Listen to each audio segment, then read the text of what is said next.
আসসালামু আলাইকুম বন্ধুরা। আজকে আমি এবং আমার হুজুর ভাইকে সঙ্গে করে আসরের নামাজ শেষ করে ঘুরতে বেরিয়ে পড়লাম। বিকেলবেলায় ঘোরার মজাটাই আলাদা।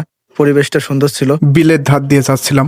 মনটা বেশ ভালোই ছিল, কিন্তু রাস্তার যে অবস্থা দেখে মনটা সেই দোল খেলতে লাগলো। দেখতেই পাচ্ছেন আমাদের গাড়ি দোল খেলছিল, মনে হচ্ছিল আমরা এভারেস্ট বিজয় করছি।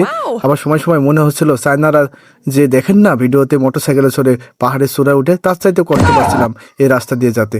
তাই আমি মোটরসাইকেল থেকে নেমে হেঁটে পড়লাম। এই রাস্তায় এসে গাড়িতে চড়ার পরে আমার মনে হচ্ছিল শরীরের নাট বল্টু ডিজেল ইঞ্জেল যা কিছু ছিল সবকিছু উলটপালট হয়ে যাচ্ছিল। তাই আমি নেমে পড়লাম, কিন্তু হুজুর ভাই তো ছাড়ার বান্দা না। সে বলল আমি একাই আমার ইঞ্জিনের নাট বল্টু ডিজেল পেট্রোল উলটপালট করব, তুই সহ চলে আয় আমার গাড়িতে। তাই আবার চড়ে পড়লাম তার পিছনে, কিছু করার নেই। আরেকটি কথা, আমরা যে মাঠ দিয়ে যাচ্ছিলাম, যে বিলের ধার দিয়ে যাচ্ছিলাম, সেই মাঠটির নাম হচ্ছে যৌবনতালান মাঠ। কথা বলতে বলতে ভুলেই গিয়েছিলাম আপনাদের এইটি জানানোর জন্য। এবং এখানে চলে এসে দেখতে পেলাম আমার ফ্যান ফলোয়ার সেই ব্রিজের উপর বসে আছে, বাদরের মতো সে লাফাচ্ছিল আমাকে দেখে সেই খুশি। দেখতে পাচ্ছেন সে কি আনন্দিত আমাকে দেখে। হ্যাঁ, তাদের সঙ্গে আমি দেখা করতে লাগলাম, হ্যান্ডশাপ করলাম। তাদের খুশিতে আমিও অনেক খুশি হয়ে গেলাম। আজকে মনে হচ্ছিল আমি সেলিব্রিটি হয়ে গেছি। ও মাই গড, আমার তো সেই আত্মহারা হয়ে গেলাম। কি করব কিছু বুঝে পাচ্ছিলাম না। এদিকে ঘুরছিলাম ওদিকে ঘুরছিলাম, কি করি ভেবে পাচ্ছিলাম না। তারপরে একটু ঘোরাঘুরি করলাম, প্রাকৃতিক দৃশ্যগুলো দেখতে লাগলাম, ছোট ভাইদের সঙ্গে কথা বললাম। খুশিতে এতটাই আত্মহারা হয়ে গেছিলাম যে চারিদিকে ঘুরে বেড়াচ্ছিলাম। কি করবো, ওইদিকে আমার হুজুর ভাই তো মোবাইল নিয়ে ব্যস্ত। এরপরে বাম দিকে তাকিয়ে দেখছি বিশাল বড় সেই বটগাছটি ঠিক কিছুটা সেই লাল সালুর মতো।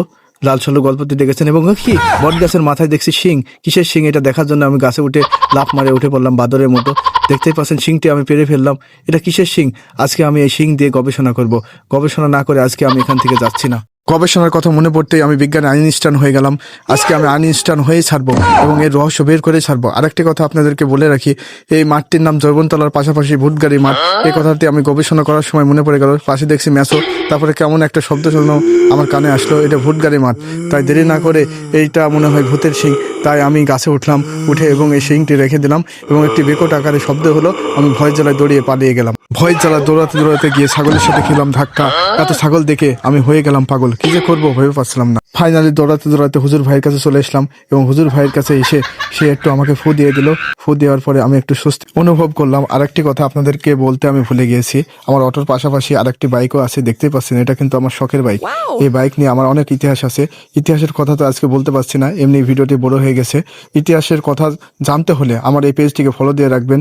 আর আজকের ভিডিওটি আপনাদের কাছে কেমন লাগলো অবশ্যই কমেন্টসে জানিয়ে দেবেন। ভালো লেগে থাকলে অবশ্যই লাইক করবেন এবং বন্ধুদেরকে দেখার জন্য শেয়ার করে দেবেন। আবার আমরা সেই যৌবনতলা মাঠ রোডে ভূতগাড়ি মাঠ থেকে বিদায় নিচ্ছি। দেখতে পাচ্ছেন আমরা এখন এভারেস্ট জয় করছি। আমার ভাই ওই যে দেখতে পাচ্ছেন এভারেস্ট জয় করছে সে, এবং আমি হেঁটে এভারেস্ট জয় করছি। রাস্তার যে অবস্থা দেখতে পাচ্ছেন, এই রাস্তা দিয়ে কিভাবে সে চলাচল করবে, সে পড়ে যাচ্ছিল, তার জন্য বেঁচে গেছে। আগামী ভিডিওতে আবার দেখা হচ্ছে আপনাদের সাথে। টাটা।